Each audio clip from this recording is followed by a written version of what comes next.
Okay. Okay, hey, and welcome to Academy of Tone 215. I played a very old song of mine called Love Crimes, which is actually on my best of album, which is not here. Which is here. Yeah. Good album. I discovered that song because today I'm doing the episode about the 70th birthday of the Fender Stratocaster. And that was throwing me back in time about all the stuff that I had to do with Strats, and it's quite a lot. I actually haven't been playing this song for ages. Forgive me for not being in the best shape playing the songs. I just did it twice before the show started. So if you want to hear the real deal version, get the best of album. It's on there and it's a great song. And by the way, I was playing exactly the same song at the Strat Kings Award many moons ago when Fender had the 50th anniversary of the Fender Stratocaster, which is 20 years ago now. 20 fucking years. So I'm getting old. And you too. So, in 2004, I was awarded the Fender Strat King of Europe. And here is my, oops, can we see that? I don't know. Yeah, Fender Strat Player of the Year 2004 presented to Thomas Blug. And yeah, I was talking about the Strat Kings also in the past because these are killer guitar players. Each of them is at least as good as I am, maybe even better. And maybe today they are even better. So this is the lineup of the Strat Kings at the final night. There's, you know, Markus Demmel, a German guitar player. We had a couple of weeks ago in the Crossroads Festival episode. Paul Rose from the UK. Actually, guys, I have to read a bit more about the details of that. Where is it? Okay. So this was the article by Fender Europe. Meet the Strat King of Europe. On Sunday, the 29th of August 2004, the stage was set against the picturesque backdrop of Arundel Castle in England. Beautiful Sussex. Sussex countryside. These 6 guitar gladiators did battle to see who would be crowned Fender Strat King of Europe and walk away with the most unique prizes we ever offered. That's a special thing. I tell you about the prize. The prize, back then, 20 years ago, the one eventual winner would go on to win the American Deluxe 50th anniversary Stratocaster and a 57 twin reverb amplifier, tube amp, great amp, presented with a one-of-a-kind Strat trophy. So this is the Strat trophy. That beautiful amp went for Andreas Kloppmann and somewhere else.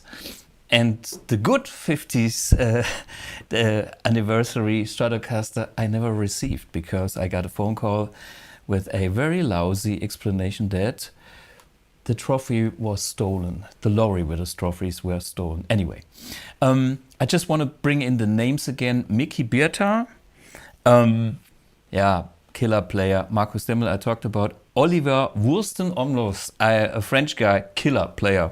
Unbelievable. Paul Rose. Well, Paul is now a BluGuitar artist. We kind of met first at the Strat Kings Award and yeah, became friends. And over the years, and then he reminded himself about, hey, Thomas, blah, blah, blah, blah. And then he found out about Amp 1 and he is using Amp 1. Then there was a great guitar players from Sweden, Pontus Borg, and myself. And the judges, quite nice article here. Ladies and gentlemen, Paul Carrick.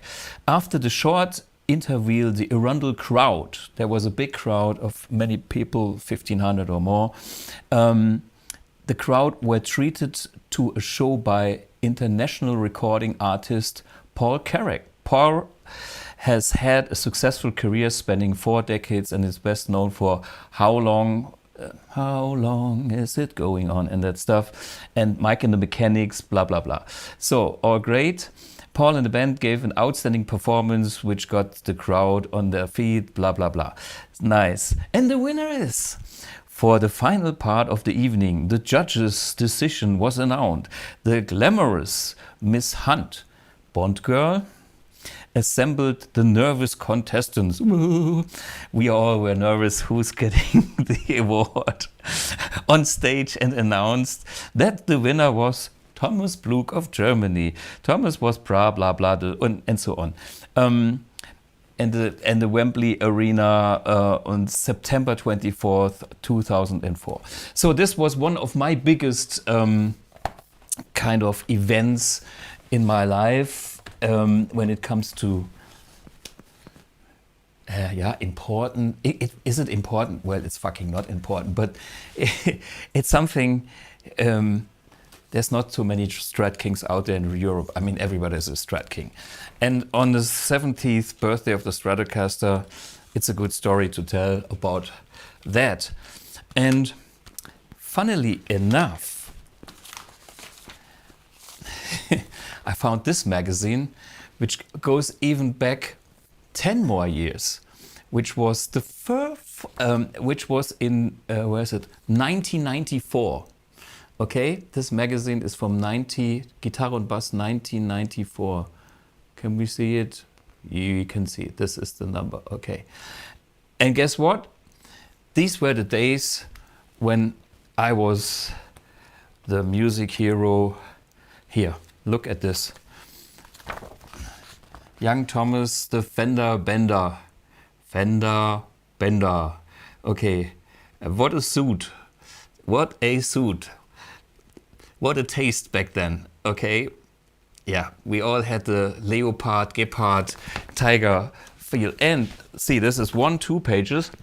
Then there is 3-4 pages. 5 pages and transcription, because yeah, 7-8 pages, killer, with a lot of stuff in there. Steve Lukather, and then guess what? Just by sheer incident, I could see that it's the 40th anniversary of the Stratocaster. in the same release or the same magazine as I was described with my first record.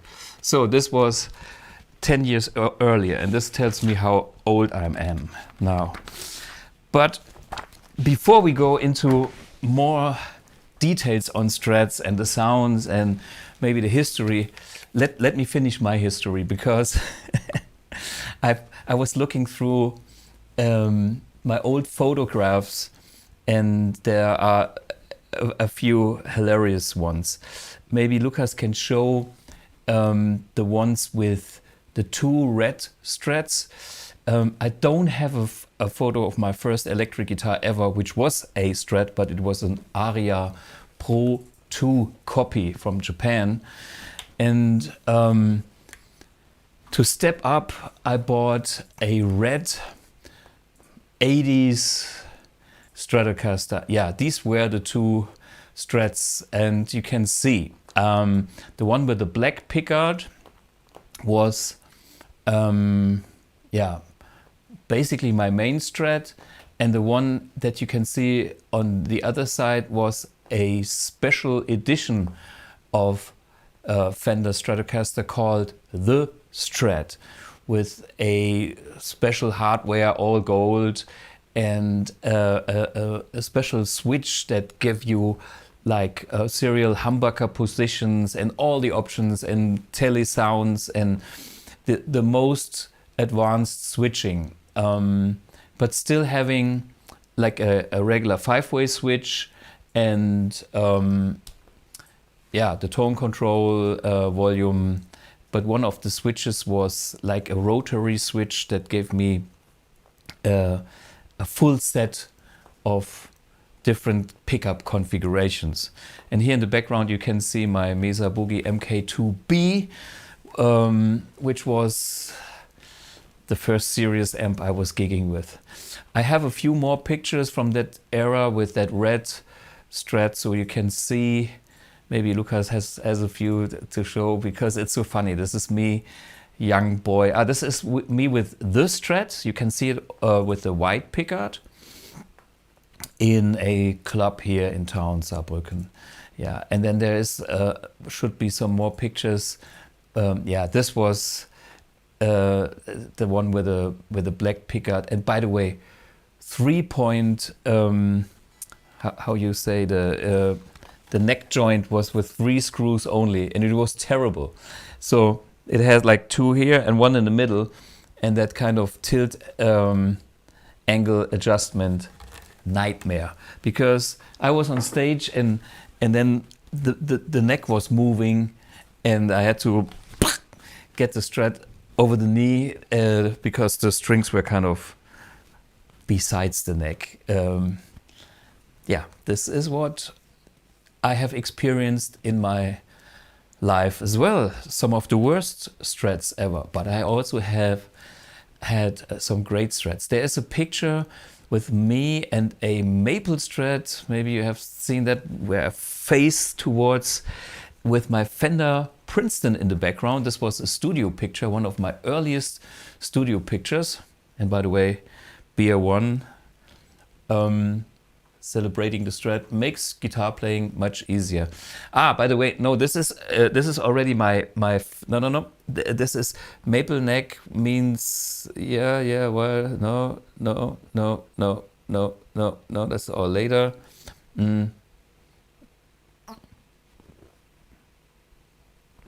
Maybe Lucas doesn't have it. Wait a minute. I think I have it here. Let me show you. Yeah. So this is the picture. Okay. Is this camera? Can see it? Spiegelung. So, hey, funny. See, this is my Fender. Me in the studio. And this was a Squier, Japan Vintage GV series from 1984, I guess. I had a rosewood one as well, So this was kind of my next step up in Stratocasters. And after my Squiers, I wanted to go for the real deal. And now we can show pictures of this guitar. And funnily enough, I first put the black pickguard on there. I forgot about all that stuff. This was so funny when I was looking through the old pictures. I mean, this goes back from my red Strat with the black pickguard, but I kind of like that. It's a koala style. Maybe I want one white with black pickguard again. So when I was looking for that, and there's more pictures. So this was me in Italy. I played somewhere in Trieste. Maybe some Italians watching me, remembering me. From back in the days, must have been early 90s. Any more pictures with the black? Yeah, so this was studio time again. I think this was a Fostex 8-track studio, something like that. Yeah, and you can see from now on, it's that guitar. It's that 61 Strat that I still have. And by the way, this is Gully, the guy from the Rock Anarchy, when we were teenagers. And after this phase where we played together, me with that black pickguard on the white Strat, on this guitar, we kind of lost contact for, I don't know, maybe 30 years or 25 years. And now we are back together doing music, which is great. As you can see, we had lots of fun back then too. And the next one where I'm holding the guitar, yeah, like this. Can you see what we did with our gear? We tortured it even 30 years ago. It's still the same guitar, of course, refretted, because you can see if you... Unbelievable. Yeah. Okay, what else do we have as pictures? Just wanted to show you a few more pictures. I don't know. We have... this one is later. This is... okay. This is me at Tic-Tac-Toe. And this one is a baby blue Strat, which was my 60s neck, which I have on my spare guitar. But it was a Fender baby blue body, refinished. So this was my spare Strat back then. And of course there was an evolution in parts, components and stuff. That's the 61, of course, with Tic-Tac-Toe and the Tic-Tac-Toe dress. And this is me in the fields near to my home where I was living years ago in Auersmacher, right next to the French border. Actually, you can see the field, and then the stuff on the hill on the other side is already France. This is how close we are here to France. Yeah, and this was my home there, and you can see my Marshall collection already was there. So in that very early picture with the maple Squier, you could see my Fenders. I had all those important amps already, and here there are 3 Marshalls. I don't know which ones they are. 100 watt is the lowest one. The Triumph Mark I, I can see at the bottom, 100 watt and 2 50s. And you see the 50 is always, it was mainly used. My old Vox Vavas laying around, my George Dennis were all my critical ingredients. And in the background you can see an Atari 40 ST computer. My DX7 keyboards, yep, and my Mackie desk. This was me in, well, Hollywood. As we can see in the background, there is the signs of Hollywood with some like very nice old American car from a friend of mine. I just know I've been there, and me in all white. That's also Miami Vice style. I think this was these were the times. Okay, this is yeah, this is an interesting picture. This were the Kettner days, the early Kettner days with the 61 Strat. And in the background, you can see a big Fender logo Strat, and this was a 64. I always had like a second vintage guitar, like a 64, and I think I sold that one. Yeah, because trading, getting other guitars, trading for amps, whatever. You know, this is what you... I'm looking like Dieter Bohlen, yeah, I hear you. Well, I used to look like Dieter, now I'm different, okay? Cheers. Yeah, that's another picture from these days. But here you can see the original scratch plate on the guitar back then, because the wild 80s were kind of gone, and I was happy with the authentic look of that vintage Strat. Yeah, this is Venice Beach, I think, one of those stays at the NAMM show probably, or LA Guitar Show or whatever. For the connoisseurs of the beaches, you might identify this as one of those LA, close to LA beaches. What else do we have?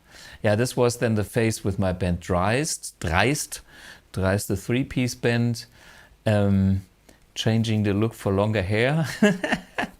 It's funny to see pictures from back in the days. There's tons more pictures of that era. I think we have a picture of a bigger stage with Dreist when we were opening up for Deep Purple. I forgot about that. We opened up for Deep Purple in La at some festival. Yeah, this one. And see, I'm all black, and the singer and bass player, who is left-handed, Pete, is all white. So he went for the Miami Vice. Yeah, anyway, but I had a white watch, plastic switch watch. This was all trend shit. This was me in purple Schultz, same guitar. Yeah. This is another Purple Schultz gig with my, you can see the tri-amp and my Celestian shirt with the skull look. But I like the Celestian shirt. Yeah, and I did like the old vintage Celestian speakers. Some of the newer stuff is also okay, but currently I prefer my own speakers. But I'm still a Celestian fan, but more the vintage stuff. Okay, yeah, there's one more. Look at those pants and the shirts. Unbelievable. Ah, and not to forget, look at this. This is my cover of the local SZ, means Saarbrücker Zeitung. Here, no, this side here. Saarbrücker Zeitung, and this was I was on the cover boy. And what an arty-farty t-shirt. Yeah, this was me, and there's some nice pictures for me back in the studio and the Kettner days. Hans Stammer, the president of Kettner, me in the studio, big SSL console, and in the corner is Bernd Schneider, who sadly passed away. That's the the technician I worked with for 27 years at Kettner. Great guy. Yeah, a very big loss, unfortunately. Yeah, and this was the studio I was working in a lot. The Frank Farian studio, Bonnie M producer, built those, and was this the Farian studio or Illingen? I don't remember. They all had those big consoles back in the day. So yeah. and always my Strat. So the point that I want to make is my life has been surrounded with Strats, and of course today there's even more Strats. But what is going on with the Stratocasters? 70 years of the Fender Stratocaster. I mean, if I remember the times when I was in this magazine and it was only 40 years of the Stratocaster, this was 1994. These were the days when probably some of the Ibanez's guitars came out, you know, like more modern shapes, like super Strats and stuff like that. Here you can see Excalibur. So this is like, you know, that shape of guitars, more pointy headstocks. Vigier, was it Vigier? Yeah, whatever. Yeah, Vigier. So it's kind of a Strat, but as you can see, the more modern guy. No? And the and the advertising, the headline is "Mann, sie hat power." That's so stupid. It says, "Man, she's got power." Yeah. Okay, I have seen better advertisings. Steve Morse. This was Steve Morse before being in Deep Purple. Already Music Man. But anyway, looking back at 1994, seeing this vintage instrument with all these classic shape, I mean, it's the same thing. Like 70 years, 30 years later, it's like almost twice the time has passed, and we still admire that design. I mean, isn't she beautiful? Isn't she lovely? La la la la. Yeah, I think it's such a classic design, and I think this will go down in history as maybe the electric guitar. Maybe not the last version of the electric guitar, of course not, but one of the most iconic electric guitars ever. I mean, the design, the looks is just so iconic, and I don't think it looks outdated. It looks vintage. It looks 50s. You can see those rounder shapes. It's not so trendy. But in a good way. Just think of my pictures with all my weird clothes and shirts and shitty hair and whatever you you do to yourself. That guitar has a classic look. It looks classic, and yeah, let's get it out of the case. This is now the replica from 1954, with all the typical features and looks. Fender is good at doing their own replicas. They have done it for ages, as we found out. The 40th anniversary, and I'm sure there was a 30th anniversary as well, but this was before my times. And then the 50th anniversary, which was when I was getting the Strat King Award, the 60s, and now the 70th anniversary. And well, first of all, I have to thank our local music shop 6 and 4. 6 and 4 is, yeah, giving me this guitar for this episode, because they do have one and I have enough Strats, so I'm not buying another one. I'm kind of so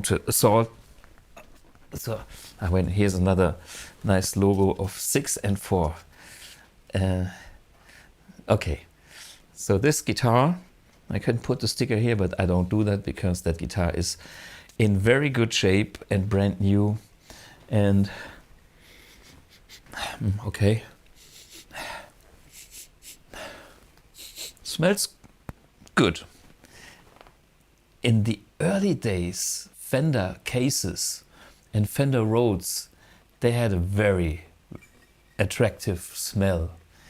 I think they used that for the glue, and yeah, that's probably my favorite Fender smell.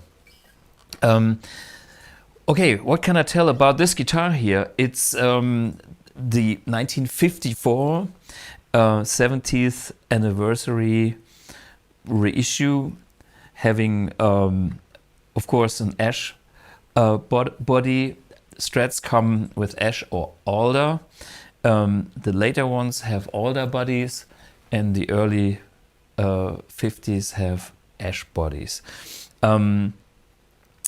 These pickup covers are rather round. Maybe we can show in the overhead. Yeah, it's hard because it's so wide. Maybe here we can see. Okay, pretty round, and the knobs are more steep in a way. I don't think they are totally authentic. I have seen more authentic knobs, but at least they're different from the 60s and the standard knobs. And the knob on the 3-position switch, which is this one, is actually also a little different, more like a, I don't know, teardrop, or yeah, it's this I don't know, looks like a cucumber or whatever that is called. Yeah, okay, let me plug it in for a second so we see that it actually works and sounds good.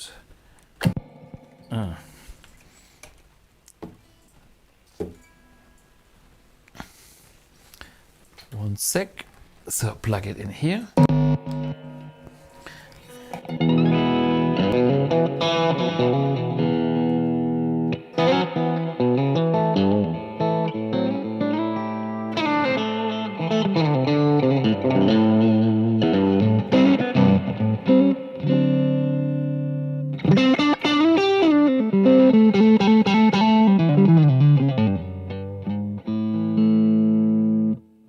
Sound a little bit more 50s or 60s, I would go and use a cap from a Fender amp, maybe the black one.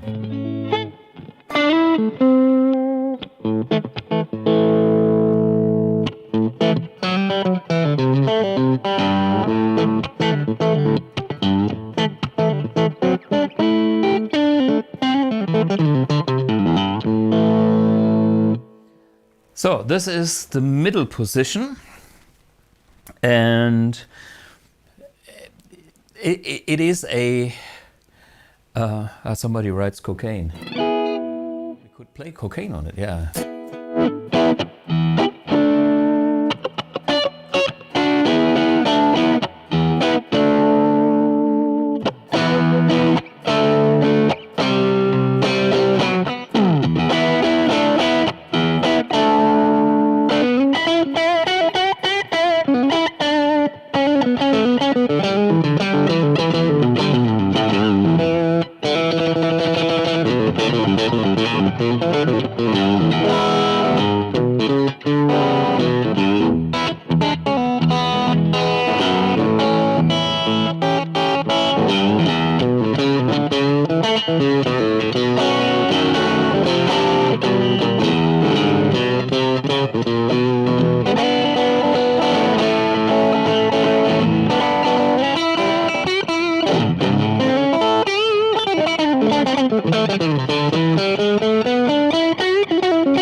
Okay, maple neck Strat, middle position. I think it's Underrated. Most people don't use it that much, but it's actually a classic Strat tone. Me as a rock guy tend to go for the bridge and the neck all the time, but that kind of quacky sound is great. Okay, neck pickup.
Stop. I wanted to play the neck position.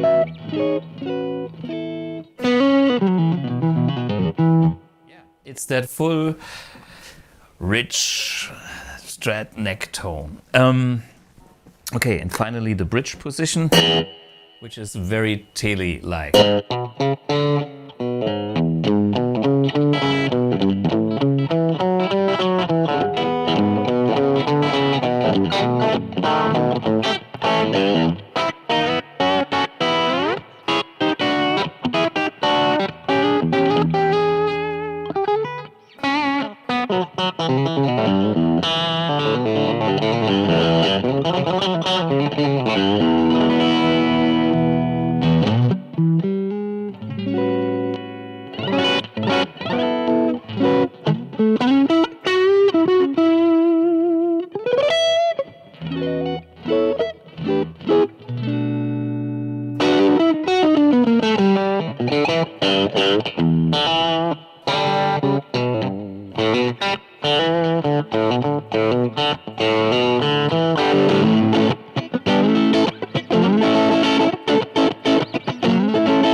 Yeah, there's your Strat. This is the 54 sound.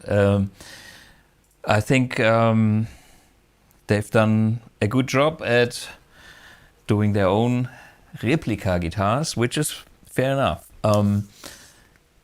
Yeah, the neck is I would say round. It's not a V-shaped neck, which can be the case with a 56 especially. The 54 usually has round necks as well.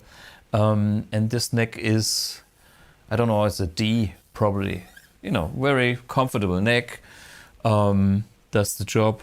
Vintage frets, so it's not higher like what I personally use, but this wouldn't be authentic. So this is like the authentic deal.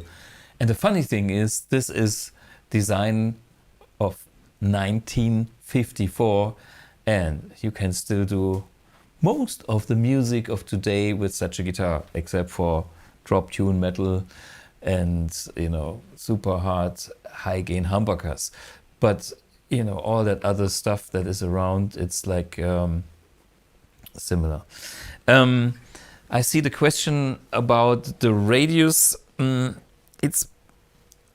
I'm not sure it feels good.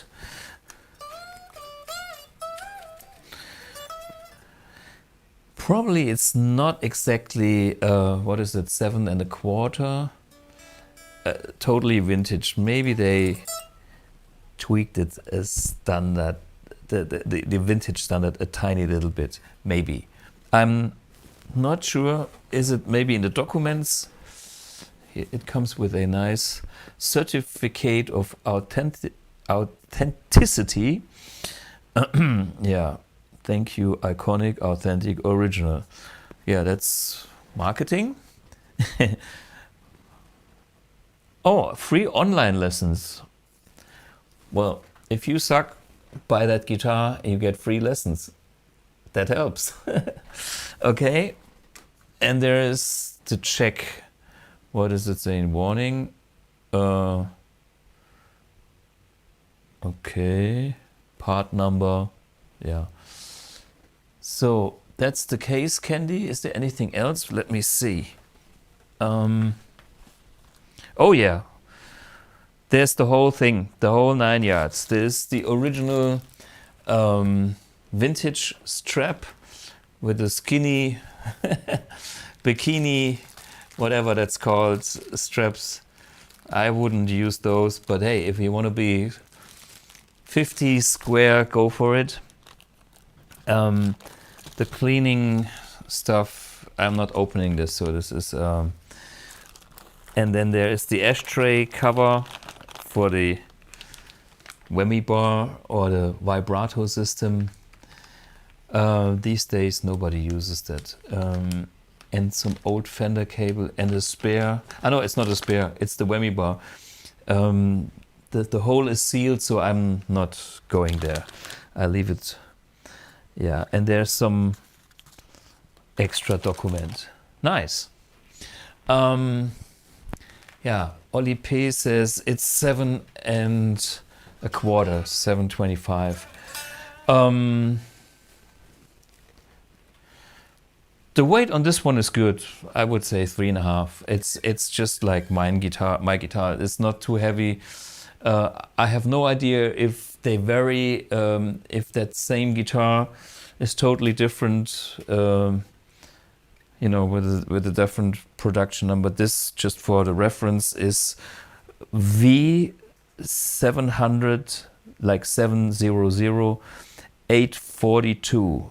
700, 842. Whatever that means. And that's a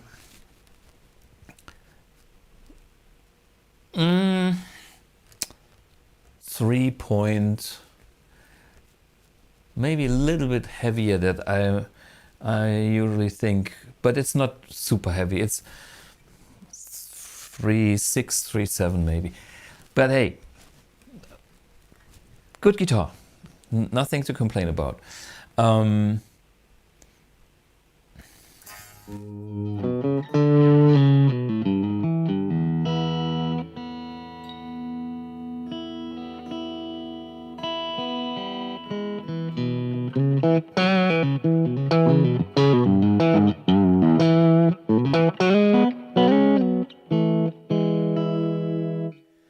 Okay, the question now is, how is it possible that such a guitar design survives 70 years and is still one of the hottest design in the market?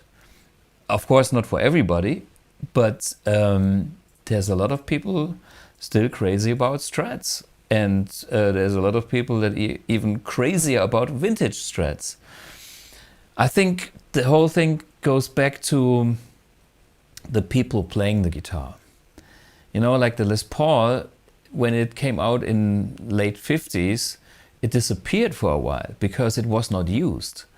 And for some reason, the Strat was always around, and there have been people that use the Strat all the time. I mean, the Shadows in the UK and Buddy Holly and, you know, all these artists, later on Jimi Hendrix and Ritchie Blackmore and Eric Clapton, we had, and Dire Straits, and you know, like most Yngwie Malmsteen and a lot of iconic guitar players or guitar heroes used a Stratocaster. And I think that contributes a lot to how we have extra emotions and extra value for that guitar. It's not only a beautiful classic design, which I wouldn't change anything on that guitar, but it's like, what's the phrase in English? I don't know. In German, it's like Hunde und Hundebesitzer, which means dogs and dog owners.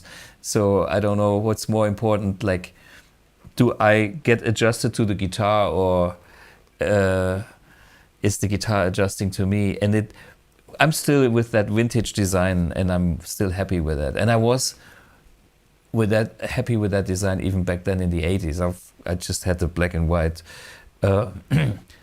color theme, which was a thing for me back in those days. I even had hair like that. I had a hairdresser that gave me blonde, extremely blonde and extremely black spots. I was looking like a chessboard. Anyway, koala.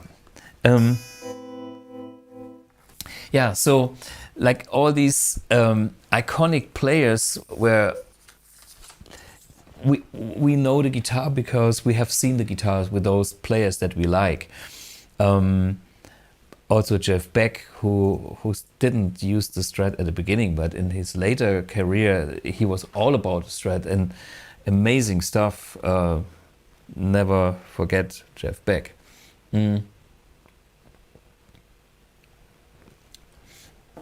So that's the one side, and we can look at like some music that has been done on such guitars, and they are iconic sounds, and it's not only one sound. I think that's a big advantage of that guitar, that it was it had a good sound in the 50s, but it was still usable in the 60s, in the 70s, and today. And that's a secret, because a lot of sounds go out of fashion, and if there is not a certain versatility, the hot sound of one era is like the boring old fart sounds in the next decade. But the Strat always had to offer something, like, you know, when thinking back about the early days with like surf music, you know.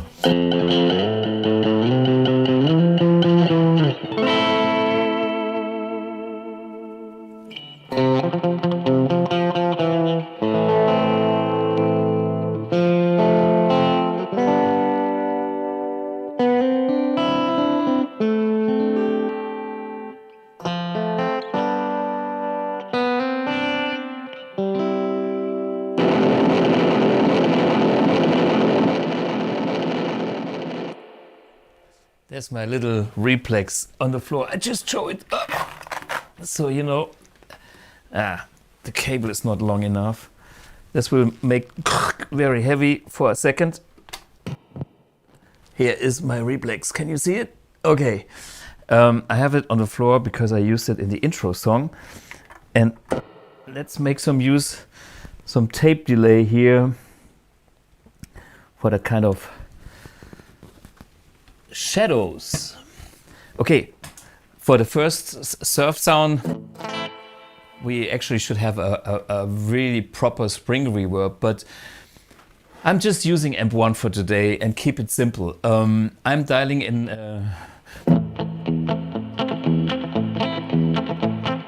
that's the clean channel, tone on full, volume on full, and maybe even the boost.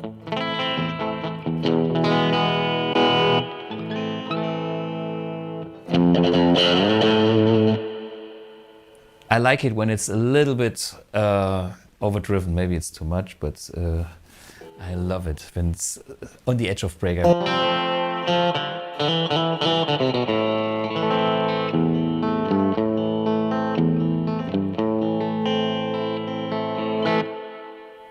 Let's put the EQ totally in the middle. So we have like nothing. It's a volume on 8, everything in the middle. And the secret is to choose the right cabinet. This is, by the way, my Princeton cabinet. Exactly the one that you have seen in the picture when I was 16 or 17.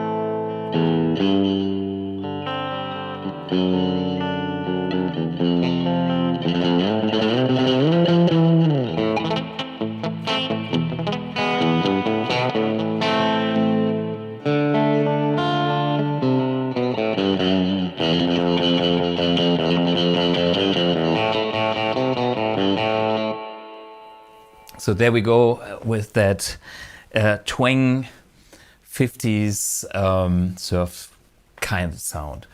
A little tremolo, a little real spring reverb would be a nice thing. Okay, next thing would be, let's do the shadows and use the tape echo.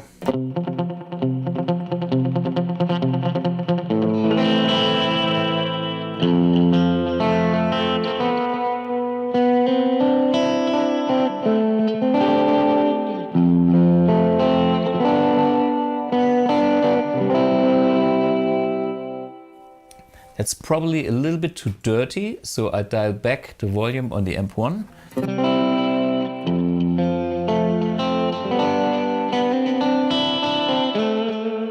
Okay, and now I'm in the middle position.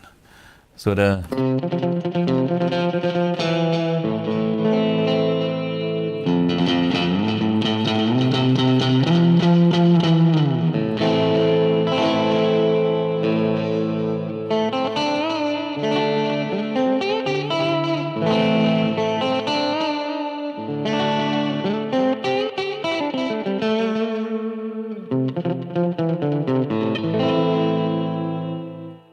okay, that's a nice sound that we can have from Strat. Still staying in the clean range, yeah, we can have that classic Jimi Hendrix. Get rid of the tape delay, go back for bypass, and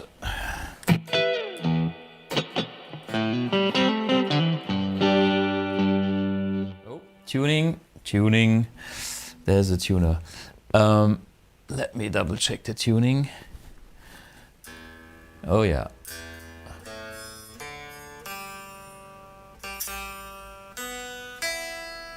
Okay, quick one.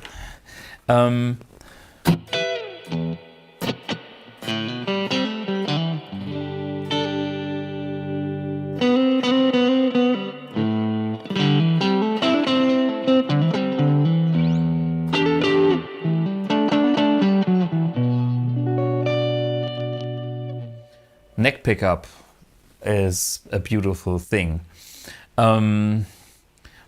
House of the Rising Sun, yeah.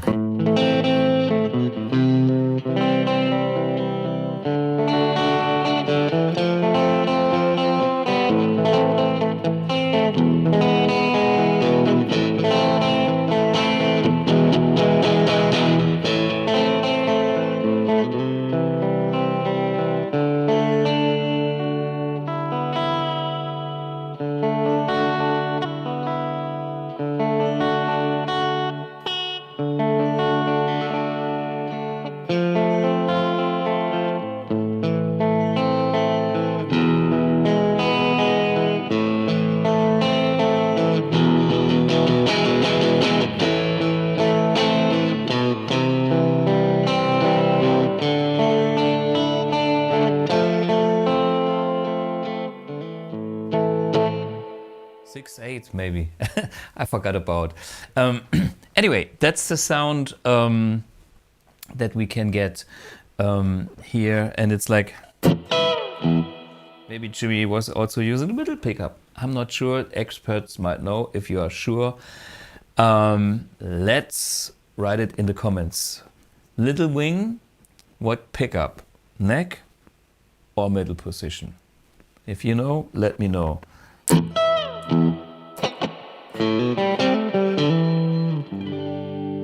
That's the middle position, and now the neck.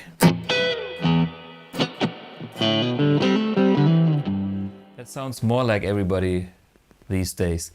But I remember that the recording on Access Bold as Love is not so fat sounding. I have to revisit that one. Anyway, doesn't matter. We have these kind of sounds, and then with less reverb we can go and have our less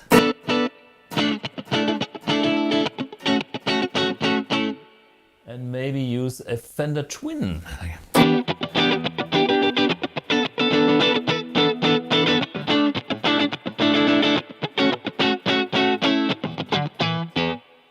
Something like for the funk guys. And we can play anything with that guitar. We can even go and give it some smoke on the water. I just go for the vintage channel, engage the boost, and use a different cabinet, of course. Fender is the wrong word for that. Stax 67.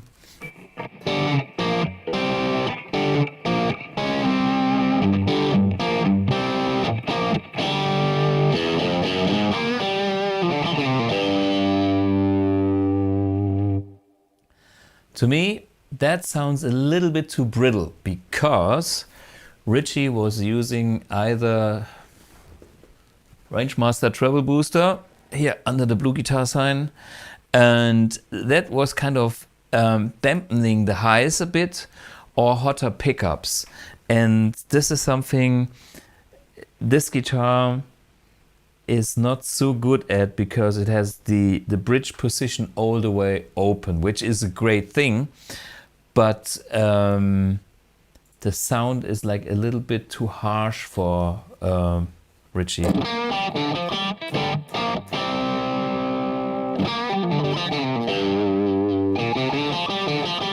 Still works. I would use a different boost. The built-in boost is nice.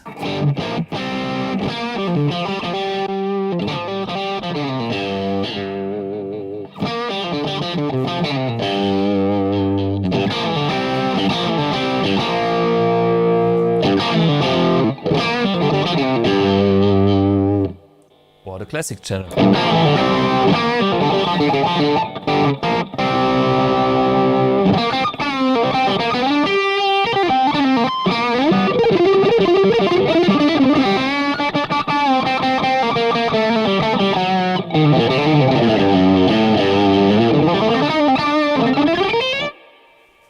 Yeah, anyway, so the guitar is versatile, the amp is versatile, and I can get somewhere. Absolutely not a problem. Let me show you a few other sounds. For instance, Stevie Ray Vaughan, which is maybe the vintage channel. Let's see. And then no Marshall cabinet, we need the super reverb cabinet. And less gain, of course, because we are blues.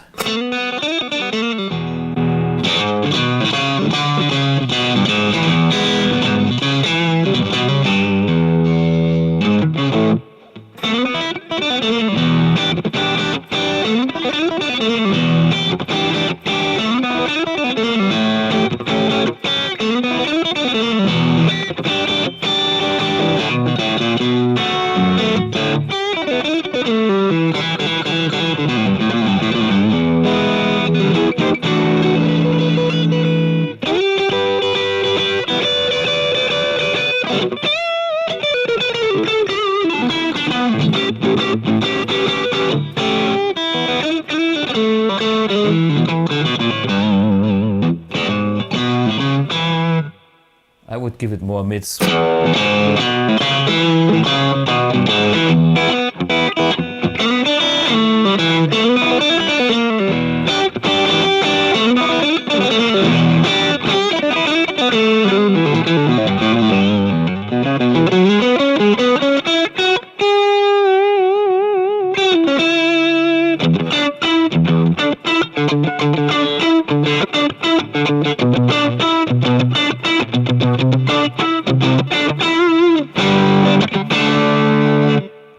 little bit too hot for Red Hot Chili Peppers. Maybe I get different cabinet and maybe no boost. Or I try the clean channel and the boost. Let's see how that sounds. No, that's not, it's too thick. Then use the vintage and no boost.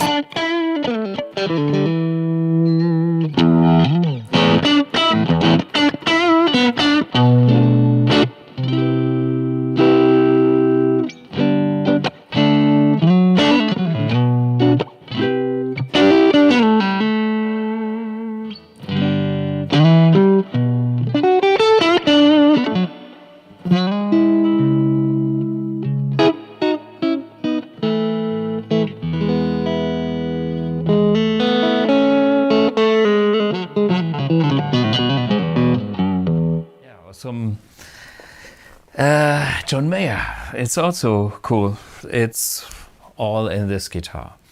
Well, that's the 1954. There are extra episodes I have done on different style of guitars. I can revisit those as well.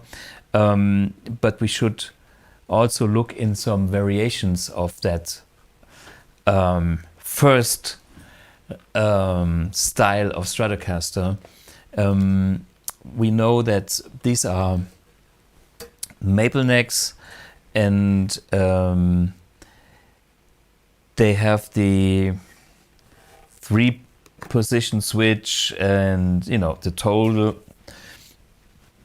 authentic side. On the other side, they changed. Wait a minute, let me be careful with that guitar. I don't want to ruin it in front of the running camera. So be nice and stay. There are also great guitars with rosewood fingerboard. Brazilian rosewood, very dark.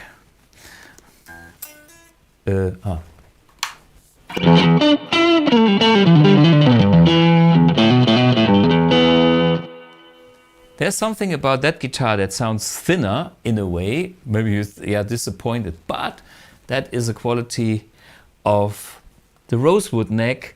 It has a different aggression, and it can be very useful if you are a guy like myself, being a rock player.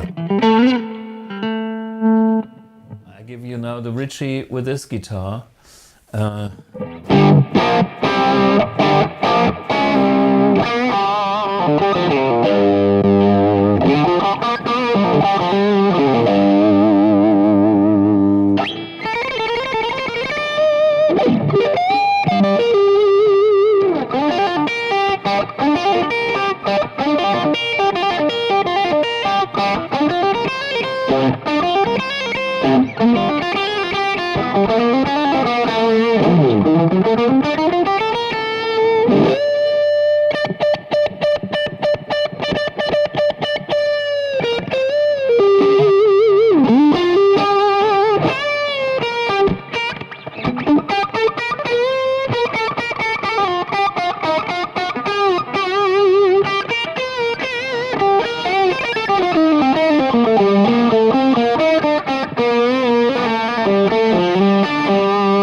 Anyway, yeah, that's the other style of Stratocaster, which I'm known for.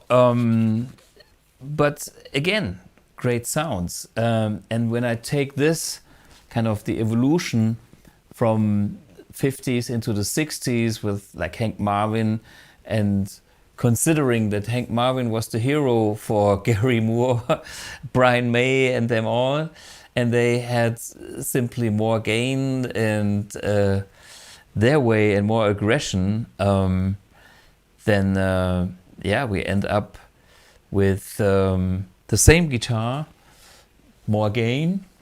Let's do it, and more aggression. I'm still here on the Mercury edition. Let's see what we get here. Less wire.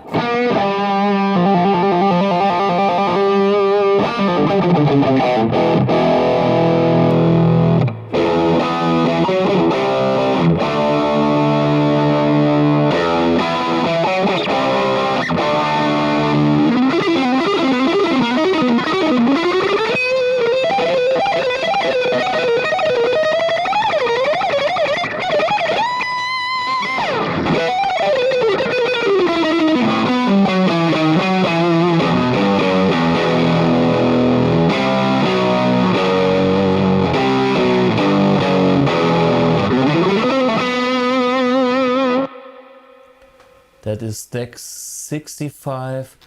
Maybe I try stack 80. Back to the 80s. Is this the one? Yeah.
Yeah, it's still the same guitar. It's still single coils.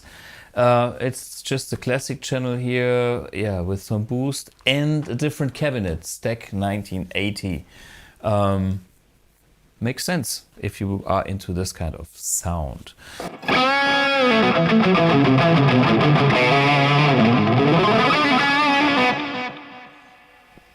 And let me check out another high gain Strat player. I mean, Yngwie. Let's go for modern.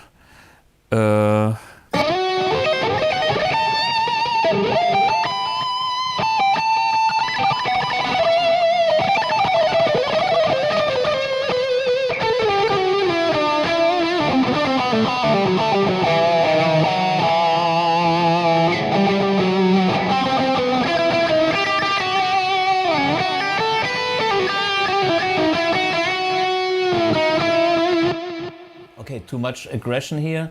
Let's go back to middle position.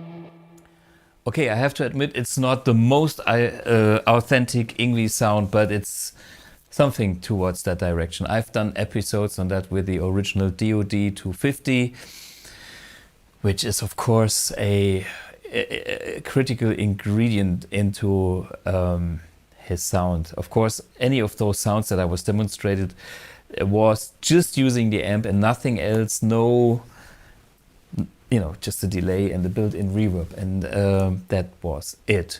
I just wanted to show the versatility of the guitar, the Strat, and that you can get all these sounds with like this one design. And I'm not using humbuckers, and I have tons of gain. I have everything that I want for that kind of neoclassical music, and it's still just a Strat. It's another amp sound, but there's slight, you know, Ingwie has its own pickup preferences and stuff, but you can still tell it's very close to the original Strat, vintage Strat.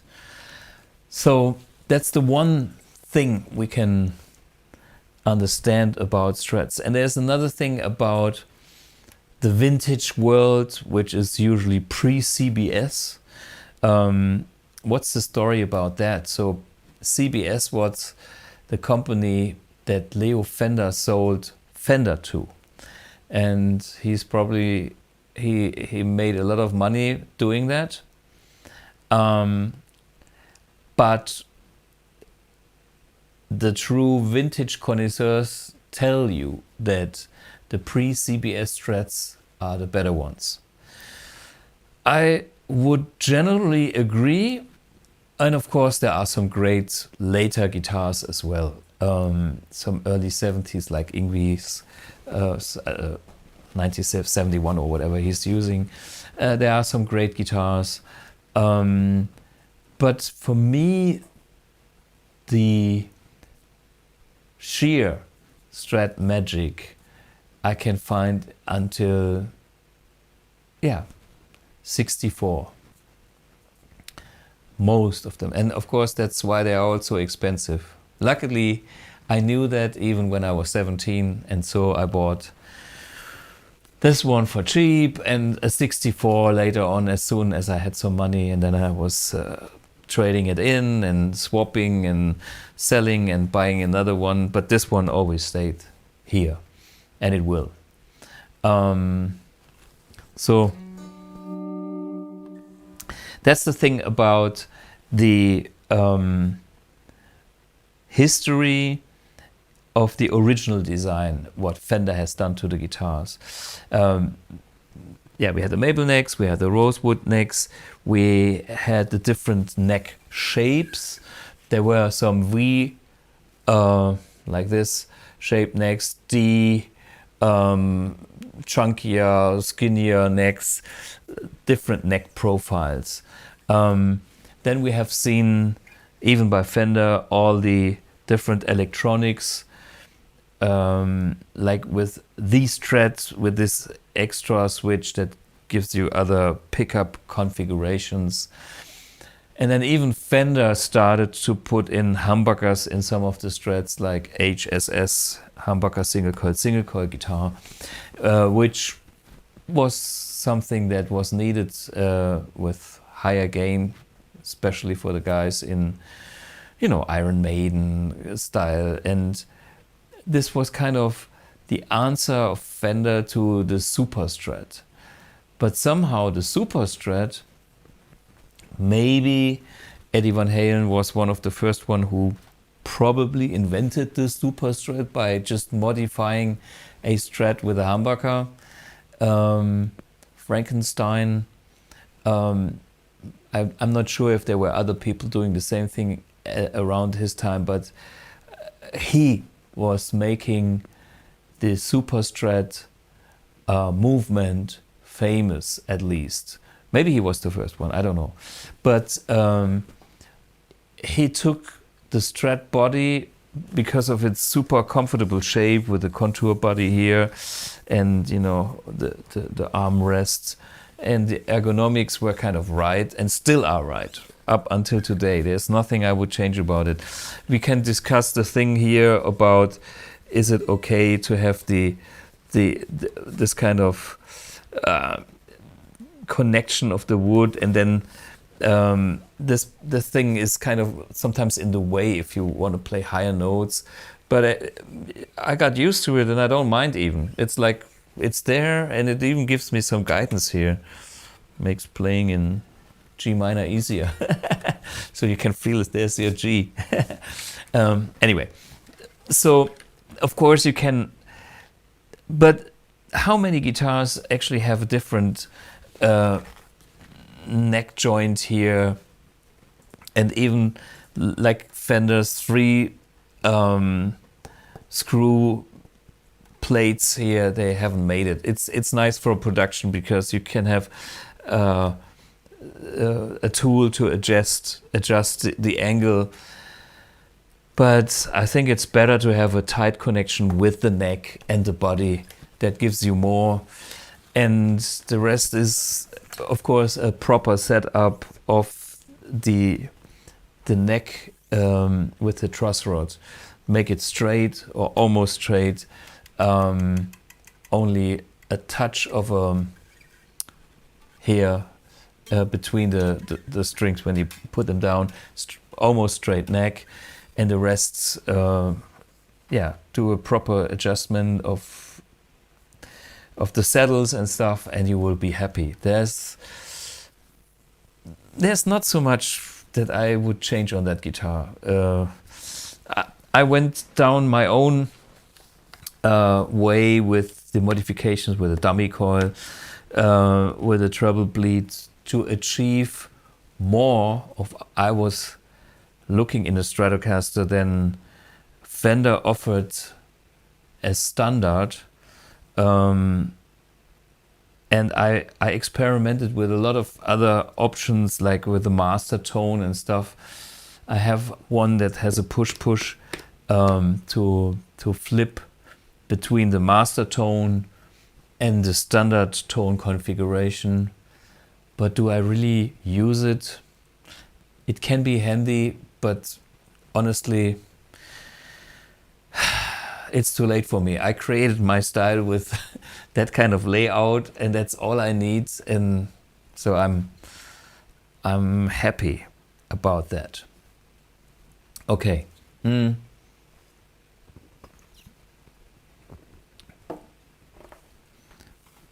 I see some comments here. My opinion on the 2-point tremolo. Yeah, with the, what is it called, razor blade connection. They actually work. They stay in tune. I'm more the kind of vintage guy that prefers the old school tremolo. And I found that everything you change on the tremolo has a huge influence on the tone. Like the block is so important. Like the plate is so important, and the saddles, even the screws and everything. The screws, and then when you take like only 2 screws, they sound different, like 5 or 6, whatever you're doing. And also the length of the screws, how deep they go into the wood, makes a tonal change. I'm not saying this is the better solution, but it's the authentic solution that gives me the tone that I'm well used to hear, that gives me the tone that I grew up with. And as I said, now it's too late. I found my thing. Maybe other people find their thing in exactly this 2-screw tremolo 2-point connection here. Okay, vintage guy like myself, authentic, vintage quality, I would go for the classic bridge. That's the answer to this question. Are there any vintage Strats of the 60s made of mahogany? I think there was something like that, but I'm not sure if they were made in the 60s. There was a telly, I think the Beatles guy, George Harrison, had one of those, and maybe there was a Strat counterpart, but I'm not the expert.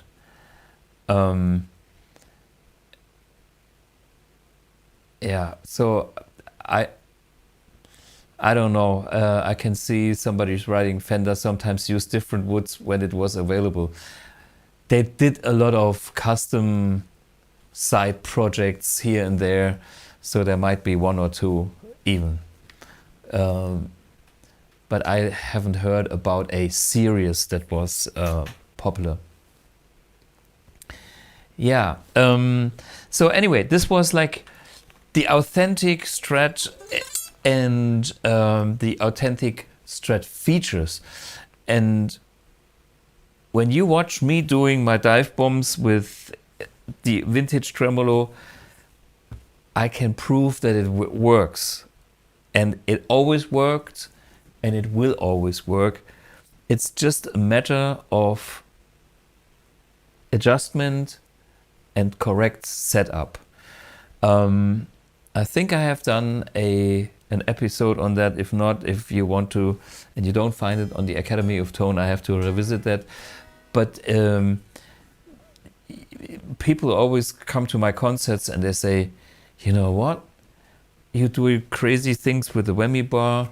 You break whammy bars, and it's still in tune, the guitar. Of course, it starts with putting on the strings the right way, not to have too many windings, having stretched them well. But the main thing is they need to be absolutely sliding through the nut, so there is no friction. And maybe I can show. Sorry. Let's give it some gain and see.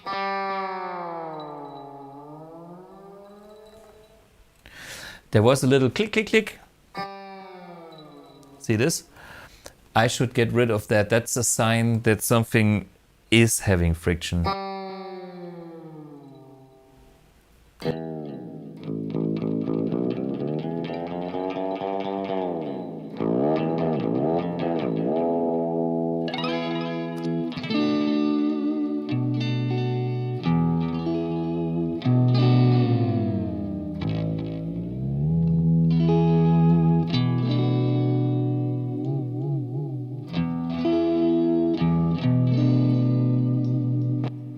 See, I can use the whammy bar and it's in tune, at least enough for what I do. I'm used to, you know, kind of bend a little bit things to get it back in tune.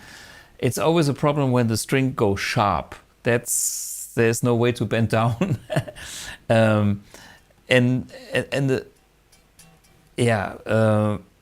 it's like, if you have a Strat, you should look after her, and you have to be interested in all the little details, and you learn where stuff is coming from, and then when something doesn't work, you know how to fix it.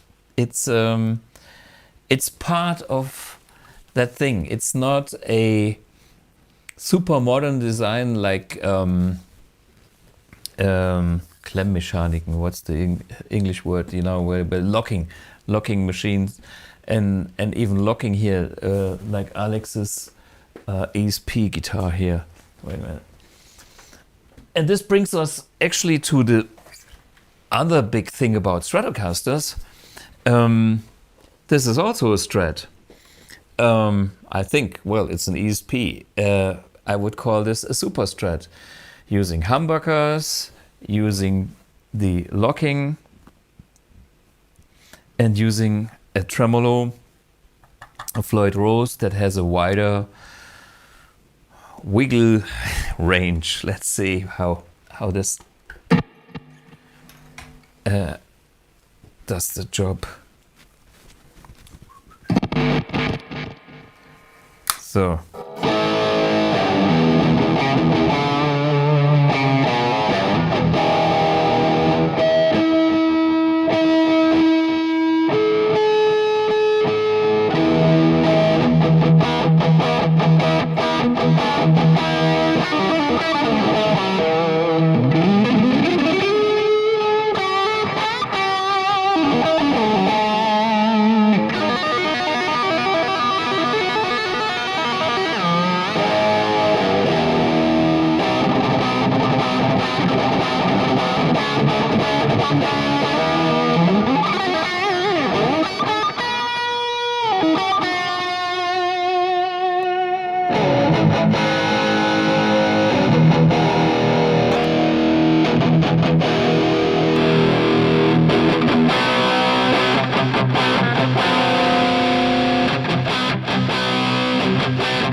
Here, by the way, I'm still on the vintage channel.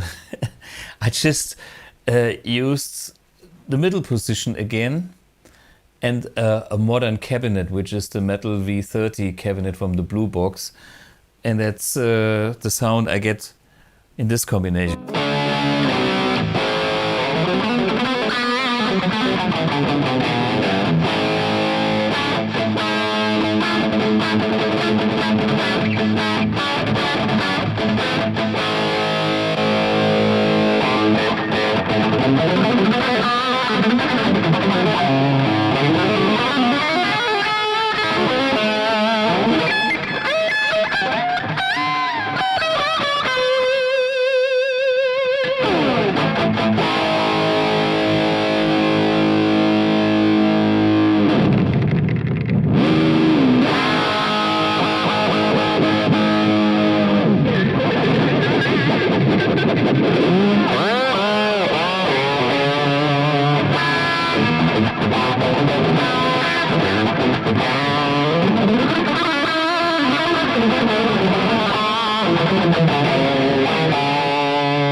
Okay, so the so-called Super Strat.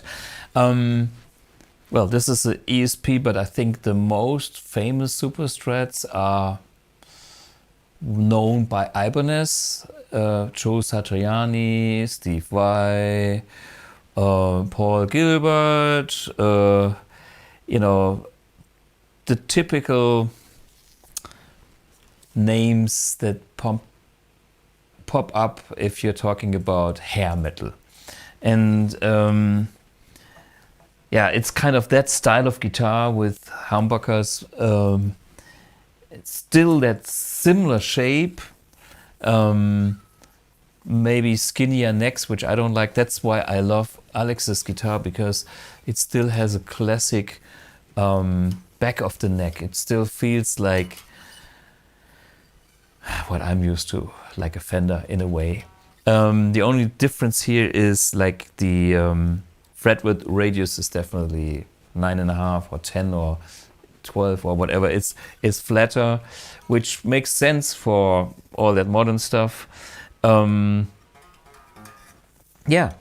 it's a different guitar. And that's a good sign to see how that classic Strat design went into an evolution.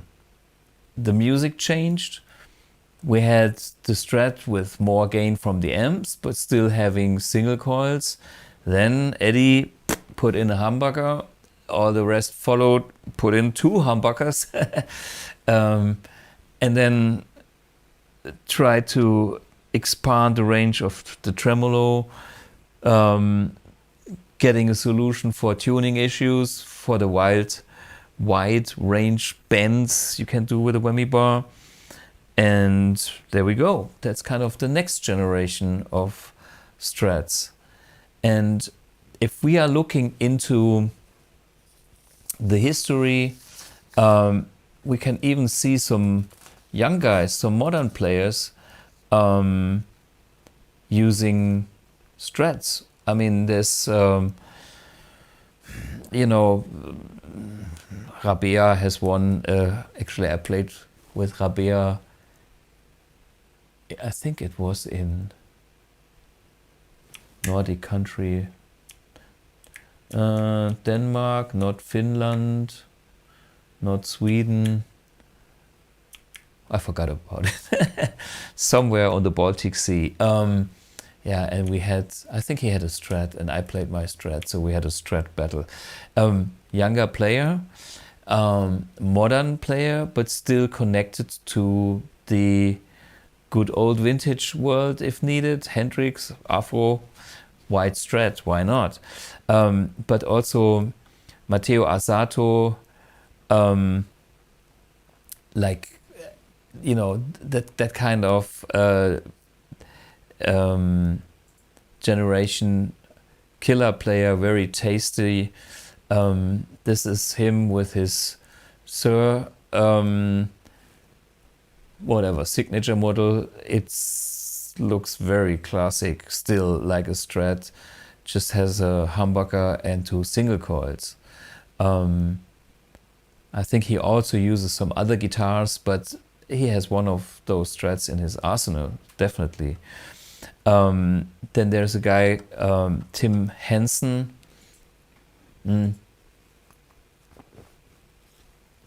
That's the guy who does all the weird tapping and sweeping rhythmic craziness. And I think that's an Ibanez guitar that he uses here. That's one of his guitars. He has another one which is a different theme, but yeah, this is at least also one important guitar in his arsenal. It's the Strat style guitar. You know, this guy is young, this guy is fresh, this guy does the modern thing. He's not the boom bender or like old blues guys. Yeah. I see Norway. We were in Norway at festival, Larvik Festival. Now it comes back. Larvik Festival. Nice festival though. Hey guys, if you see that, invite me again. I'll come. It was great. And I was playing there with Jennifer Batten and we had fun. Yeah. Okay, then there is Matthäus, what's the other, the new guy? Lucas, do you know what I'm talking? Matteo Asato and Matthäus the Mancuso, the guy from Sicily. The guy who has that technique with the fingers where he plays with all the fingers and like a bass player, and super fast, crazy stuff, unbelievable guy. Yeah, next generation. And here he also has his kind of signature Strat style guitar. You see mainly with something, I think it's a Yamaha or looks like Yamaha. I'm not sure. I'm not the biggest expert on him. But at least he has one of those guitars with his name on it, showing that he is using that guitar. And there could be 10 other guitars that he does not have in his arsenal. So also the young guys, the modern players have embraced the Stratocaster and maybe do their thing with it. Yeah, I see here Matteo Mancuso plays insane things. Yes, but this is the whole thing about the young kids anyway. I think it was always the same thing. If you ask Hank Marvin, which I did, what he thinks about the young kids, he says the same thing. And this was even back 20 years ago. Um, um, I think it's cool on the one hand, but on the other hand, everybody should do music. And if there is such a new influence there, if you can get inspired and do your own thing out of whatever crazy things these people are doing, and if something sticks with you and you make it your own thing, then it's good. But don't get frustrated because you can't do it. Stay like true and honest to yourself and do your thing. That is the key for music, because people will feel you. And if you try to be somebody else, they feel that you are not you. And this is why they are not interested anymore. It does not work, you know. And so if somebody comes along that plays the super killer shred, well, fair enough, let them do it. That's their thing. If you play B.B. King 3 notes and a great vibrato, all the shred is gone. The shred is gone.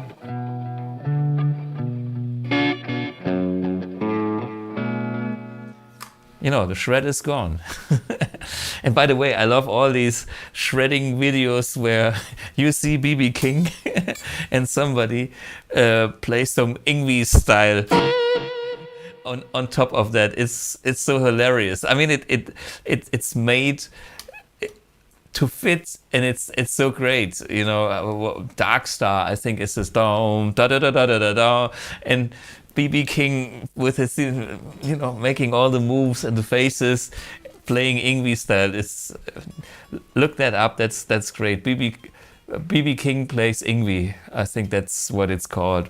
But anyway, B.B. is doing his thing, and Yngwie is doing his thing, and you know, Matthäus is doing his thing, and we are all doing our thing. And I think the more we are true to ourselves, the more we speak, and the more we speak, the more we are heard, and that is the point. I'm reading the comments here.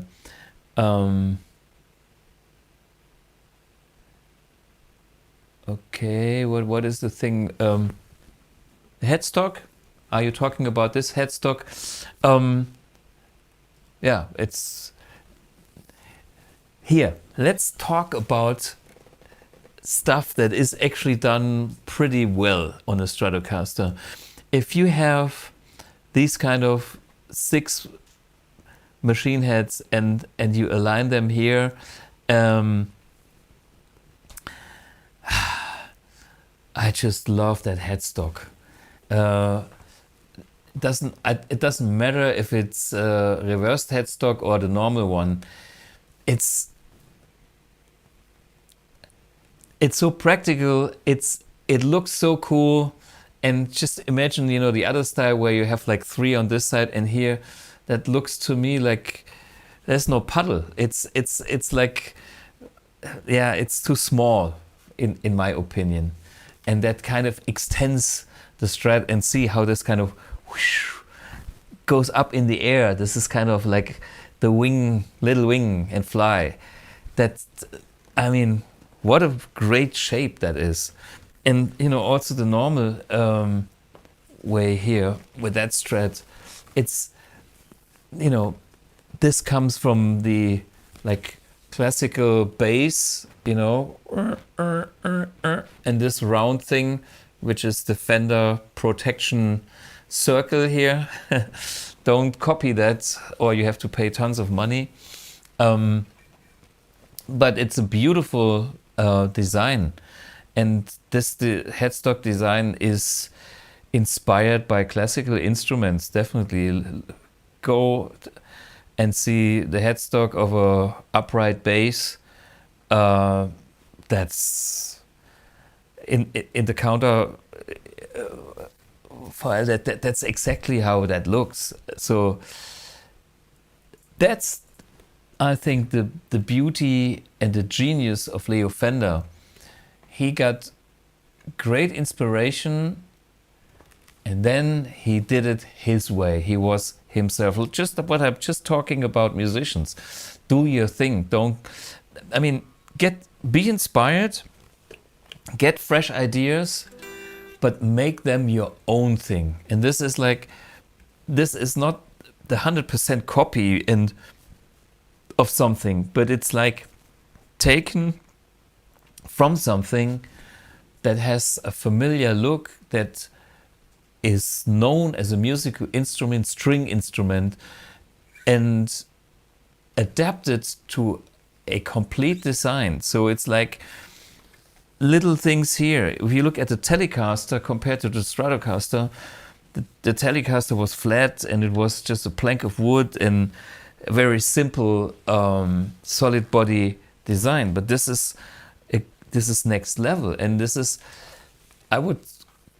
he was free. He was really innovative and took the idea of an electric guitar to the next level by doing that. And the quality of that, we still can feel today in the instrument. It's not something that looks like, okay, now I mean, but look at the Burns guitar with that kind of curly ends that looks like very classical instruments.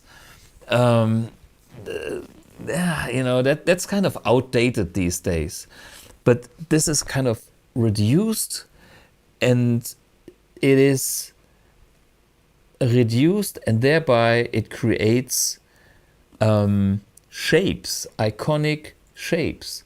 And all these shapes play with each other. You can see symmetry here and there, like this is like a waist, or what is it, a wrist? Yeah, here, like, no, you can have a beautiful body here, and it has great elements of things that we already have seen in our lives, and that have a great natural quality, and still it has a unique quality of its own. And it's in German we would say stimmig, so it all matches together, it all makes sense together. It's not like we have some round curves here and then suddenly there's a sharp edge or something like that. This was the 50s, like a airplane rockets kind of thing, with smooth round edges. And then of course, if you go and have a pointier guitar, we just see how this modern metal guitar is also inspired by a Strat 7-string Ziggy Brown. I mean, see, the same body thing. This is slightly sharper and it's playing, but here, this kind of element is still the same. Here it plays with the element of more like a Les Paul shape, but the overall idea of a Strat is still there. I can still see that and feel it. Headstock, as we can see, is of course pointy because metal needs edges and needs to be mean and dangerous and ouch. But yeah, it's somehow still coming from a Strat. New features, as we can see, there's kind of a huge connection of the neck with the body for whatever ultimate sustain and things. But we can see a 5-way switch. We can see the pickups. Okay, this has no whammy bar. But even modern guitars like this guitar, a lot of the genes from the original Strat. And that's always a good sign. That tells me something must have been right. And it is not super necessary to improve things because they were lousy, bad, or not working. With the Strat, I have the feeling that the stuff is just changed for like different approaches and more extreme things that were not around in the 50s. Just imagine, like, overdrive was not even invented in the 50s. There was all clean guitars, surf guitars, but like Jimi Hendrix with the fuzz and stuff like that, that was not existing. And the gain, the amount of gain that Yngwie plays or other players are using today was not around in the 50s, and therefore the single coil pickup with like no dummy coil, what I do, or the single coil pickup with no hum, like silent pickups or lace sensors or any of these more modern pickups that have reduced hum were not needed back in the days. And of course, this is something you have to adapt to the time and the requirements of the time. And therefore the humbucker comes into place because of the hum, but also of the sound. Part of the humbucker sound is also a thing that's shaped rock music, but still I think the single coils are also good for rock. I personally enjoy that even more than humbuckers, but that's my personal preference. Yeah, I see a comment here in the chat. Gitarren spielen online. Matteo Mancuso plays Yamaha. Yeah, that's the guitar. Yamaha. And he's coming to Guitar Summit. Yeah, we have all. Last year we had Plini. We had all the scary players already there. Aldi Meola. So more scary players this year at Guitar Summit, which is cool.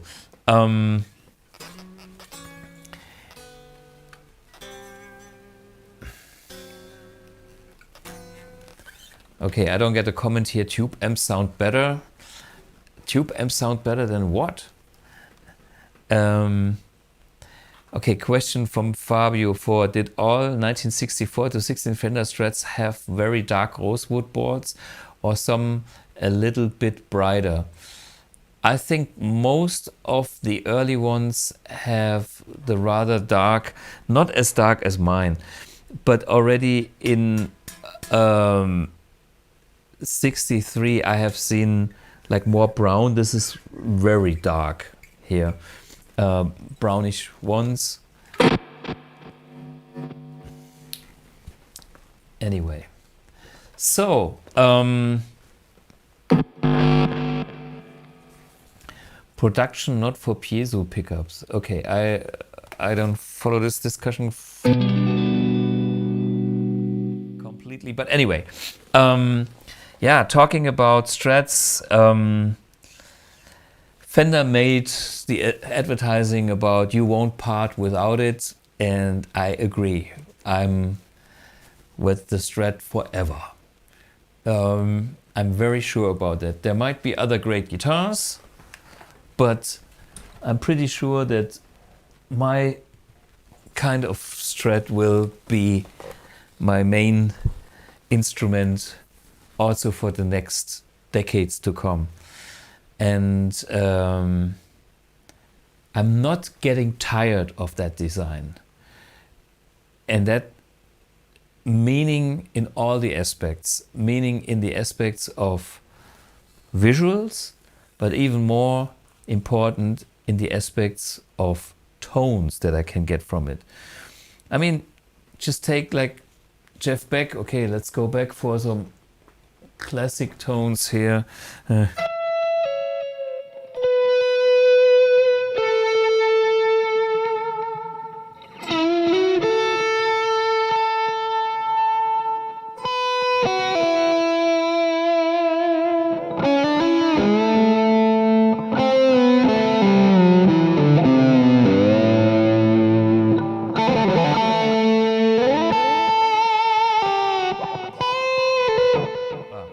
No pick, please.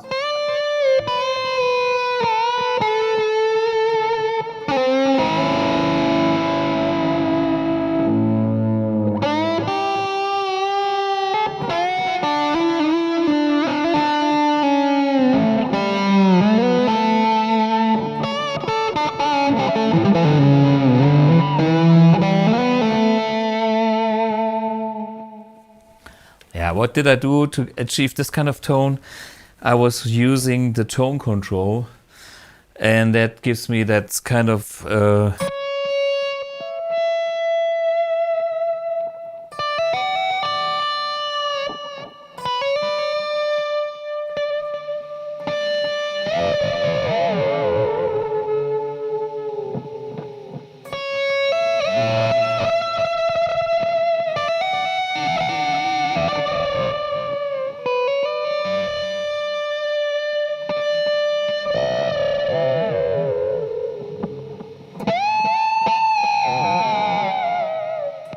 and so on.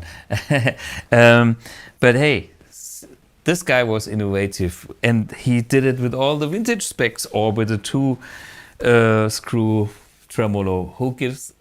Doesn't matter. Make it your own. Okay. I want to talk a little bit about the upcoming episodes, because we decided to have the test weeks again. And the reason for that is we've done test weeks in the past, but we have done it in a very private environment, where we had people and offer that you can have an amp 1 at home that you can try out with your guitar and your environment, and we will guide you and help you to find sounds. So I'm pretty sure that most of you guys being here watching this now already have an amp 1, but we thought maybe you can talk to your whatever guitar friends, colleagues or whatever, so they have the opportunity that we send out an amp 1, and it's free of charge, and you can try it out, and if you don't like anything, you get a return label and it will come back to us. We just want to know, or we just want you to know the amp, and we will have actually 4 episodes doing that. So in the first one, which starts next week, myself and Valeska, which idea that whole thing was, I will demonstrate all the different sounds that I get from the Mercury edition and the Iridium edition. So that's kind of, okay, I give you a lot of sound information, and I will try to give you ideas, just like today, what kind of sounds you can get out of the amp with what kind of settings and how the sounds work and stuff like that. And there's a lot of channels to talk about, and there's a lot of settings to talk about. So this will be the first episode. And then you guys can ask me in the comments about issues that you have. I can't find that sound of blah blah blah, and I wish I had more oomph, I wish I had more stuff like that. And this is what I want to answer in the second episode, like even do some sound on demand. So you can challenge me and ask, can you do that sound? How do you do it? Blah, blah, blah. And I'm talking with any guitar, or at least with the guitars that I have in my arsenal, which is a lot, like Tele Strats, Les Pauls, mini humbuckers, regular humbuckers, super Strats, and even that metal guitar. I might get another super Strat or something. So there's a lot of guitars around, so I can show you, like today, a few sounds, how to achieve them. And the second episode is where you can torture me, so I can try to help you to get exactly what you want to find if you have not found it by then. And that's the second one. And then in the third episode, Julian will join in, and we do the tech talk about all the setups, like, you know, the 2-channel mode or the 3-channel mode, and the pedal boards and the hum issues and all that nerdy technical stuff. And that's all based on the idea of having the test weeks.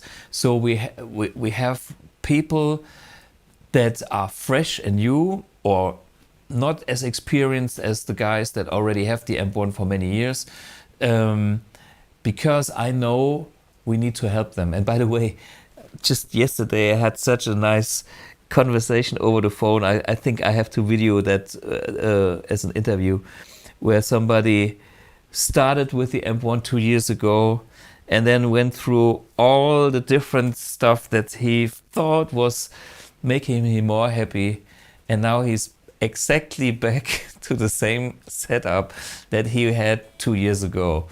And I should do an interview with him, so you can hear what he learns from that journey. So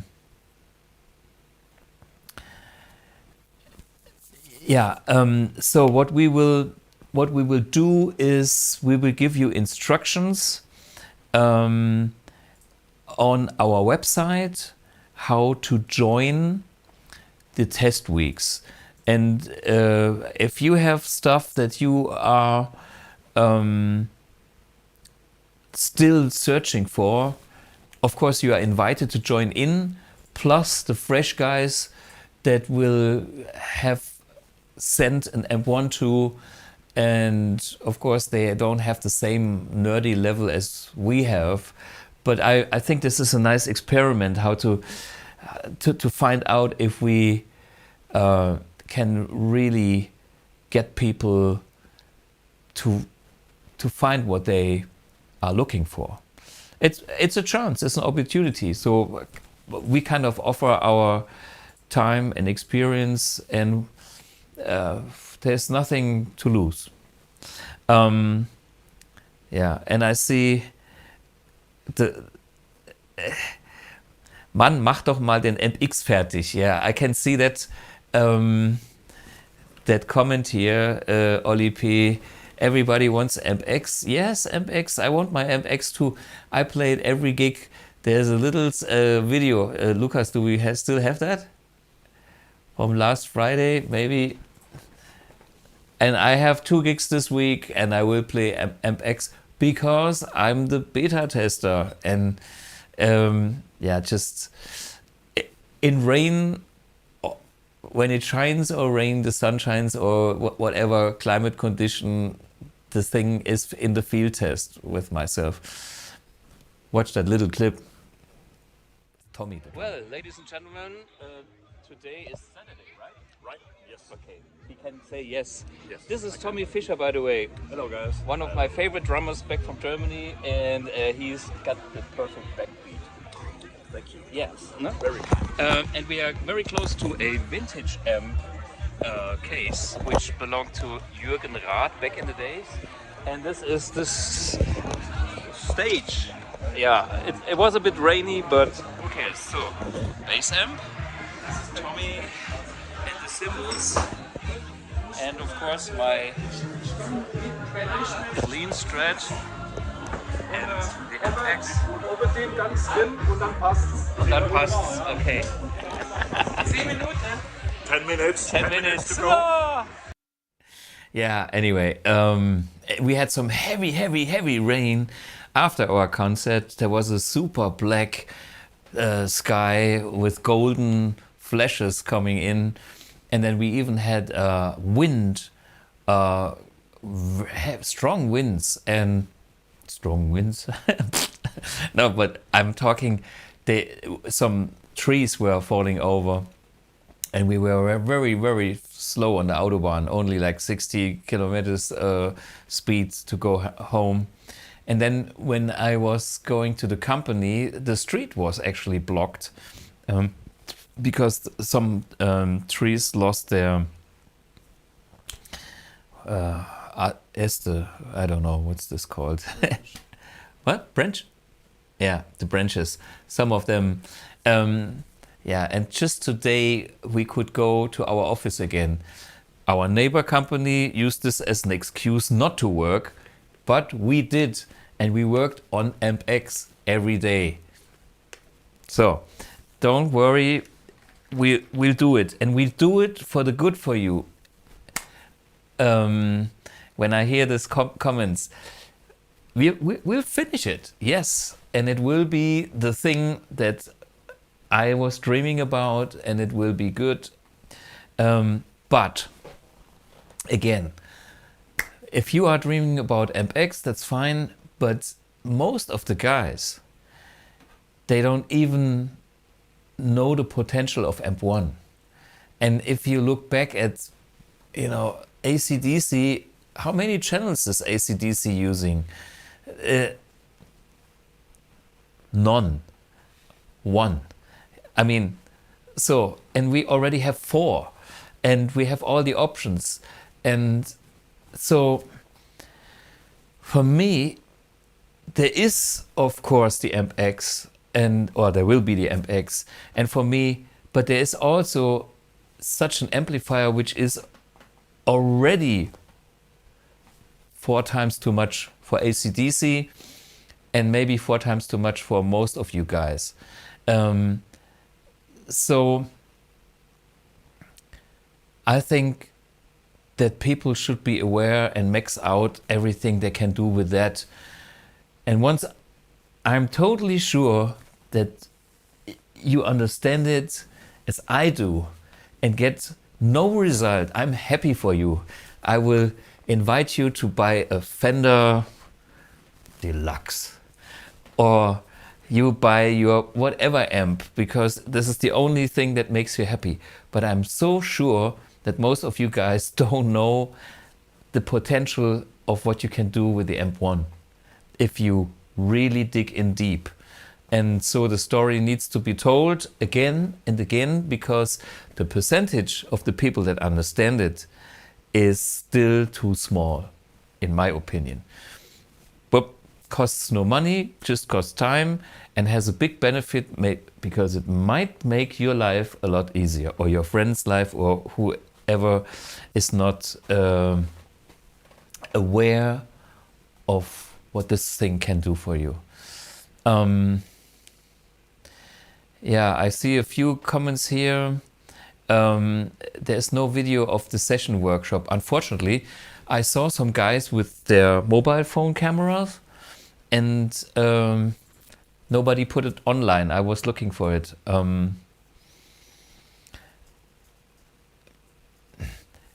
Okay, the question 5%, 10% or 50% of AmpX. Let me tell it, you all see that kind of bar. Where shall we start? Shall I start at the very beginning? Then I would say, well, it's only 7%. But because we are doing, I think, revision G or whatever, the 5th incarnation of that amp at least. And since we have done so many revisions, we have maxed out that brand new technology that was once a dream and now became real and then was tested and then was modified. It's like, hey, 1954 Super Strat, and the Amp X is everything. It's like, it's a piece of cake to copy a classic design in amplifiers. It's a piece of cake to make a Marshall copy, because everybody can do it. I mean, you can find the schematics in the internet, you give it to your grandmother, and if she can do the häkeln or whatever that's called in English, you know, socks, she can do the soldering iron and build you a Marshall. Piece of cake, no problem. But what we are doing is next level, and the next level of the next level already. And that's why it takes longer than I thought. But look at the Stratocaster. We can still look at this thing. And this is my thing with the Amp X. I want a product that I can look at in 10 years time and say, yeah, that makes sense. And it still makes sense if you look back or in the future. And so Amp 1 is out for 10 years now. And I believe it still is probably the best pedal amp, and even started a whole chapter in guitar amps, because heads are heads and they look beautiful and they are heavy and they're great sounding and there's nothing wrong about it. But when we talk about pedal amps, here we go. And here we go. It's just the heavy incarnation of a pedal amp, the Amp X.